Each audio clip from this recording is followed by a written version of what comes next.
Welcome to World Socialist Radio, and this is Bad Apples from the August 2025 Socialist Standard. There's a popular saying, origin rather uncertain, that America innovates, China imitates, and Europe regulates. Well, that's not true anymore in the case of China anyway, which is leading from the front these days in AI and green tech.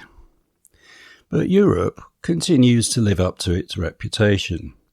Last month by fining Apple and Meta €500 million and €200 million respectively for certain dubious business practices deemed to be in breach of the 2022 Digital Markets Act, or DMA. That's the EU's attempt at levelling the online playing field. The European Commission declared that Apple was guilty of anti-competitive behaviour with its App Store, specifically by, quote, restricting app developers in their ability to inform customers of alternative offers or marketplaces that could be found outside its own and steer them towards purchases.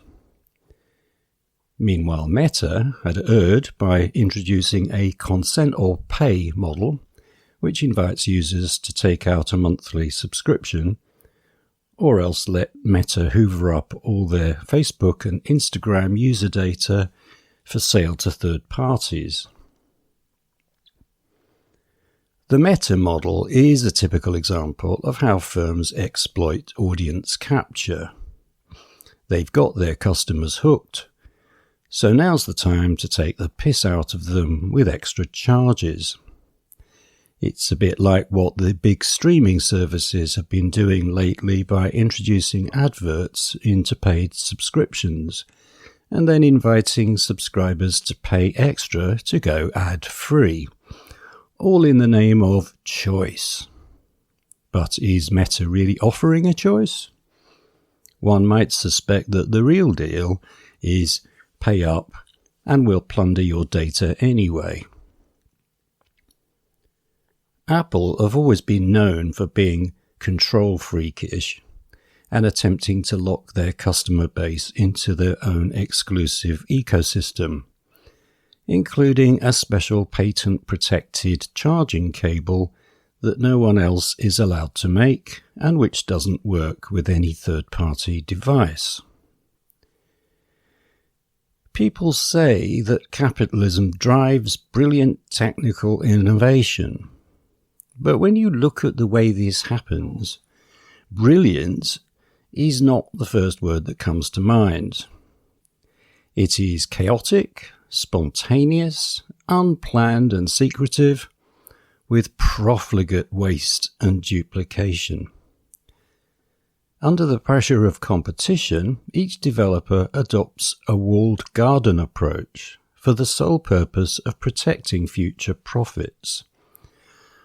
Most of them will eventually fail, and the few successes which do emerge are, of course, incompatible with each other.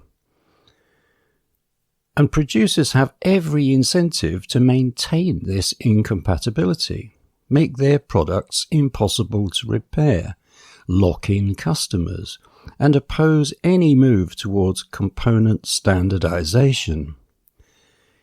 In the ensuing market battle, the ultimate victor may not be the best technical product, but the one with the biggest marketing muscle.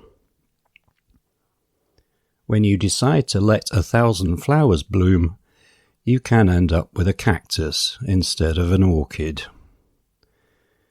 Take electric cars, for instance.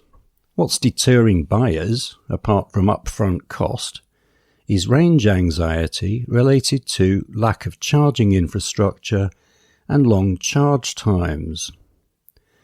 The real problem is the vast range of models, sizes, and batteries being produced. Logically, producers could have cooperated in the first place to produce just one standard battery for all cars, together with standardized quick replacement mechanisms so you could swap them out at any garage in mere minutes. But capitalism doesn't do logic. That's not to say that EV battery standardization won't ever happen, but the battle for profits comes first, and never mind the waste.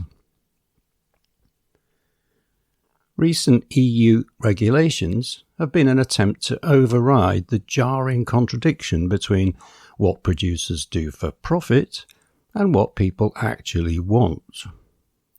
So, for example, there are regulations to ban designed obsolescence, ban greenwashing, and enforce a right to repair. These are all worthy enough measures from an environmental perspective, but they are likely to damage the bloc's overall competitiveness with the less scrupulous USA and China. The Wall Street Journal tartly responded with a 2024 article entitled "Europe Regulates Its Way to Last Place."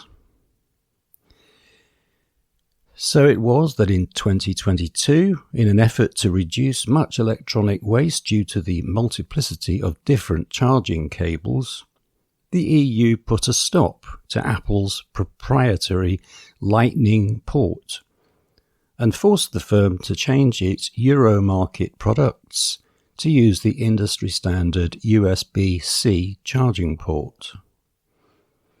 Now, Apple are hopping mad about the new DMA fine over its restrictive App Store and have lodged an appeal.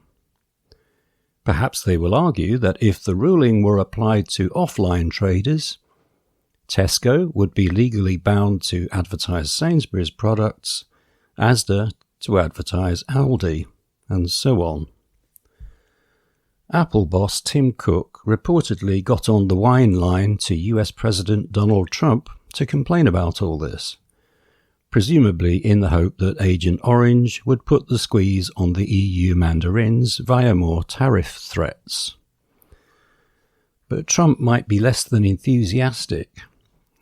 He is thought to be greatly dischuffed at Cook's polite but steadfast refusal to cave in to his demand that Apple reshore all its production facilities to the US. From Cook's perspective, this would be an utterly bonkers move, which would cut a gigantic hole in Apple's profits, given that US workers cost a lot more than Chinese or Indian ones. Moreover, it would require several years of intense planning, making it scarcely worth consideration, given that Trump's effective time in office could expire as soon as November 2026, with the US midterm elections. So, appeal or not, Apple may decide to suck it up and pay the fine. 500 million euros is a drop in the bucket to Apple, and a lot cheaper than eviscerating a $3 trillion empire just to give Trump a few good headlines. If capitalism really worked in humanity's benefit, there wouldn't be any need to keep making laws to curb its natural tendencies. All capitalist producers are bad apples in this sense. Meanwhile, attempts at regulation can often mean states or trading blocs are shooting themselves in the foot in terms of global competitiveness. The world has long since socialized production. What it now needs to do is socialise ownership and control of that production too. If it doesn't, the spiralling chaos will continue with disastrous prospects for humanity and the planet. You have been listening to World Socialist Radio, produced by the Socialist Party of Great Britain. To find out more and to take out a free trial subscription to the Socialist Standard, visit spgb.net/podcast.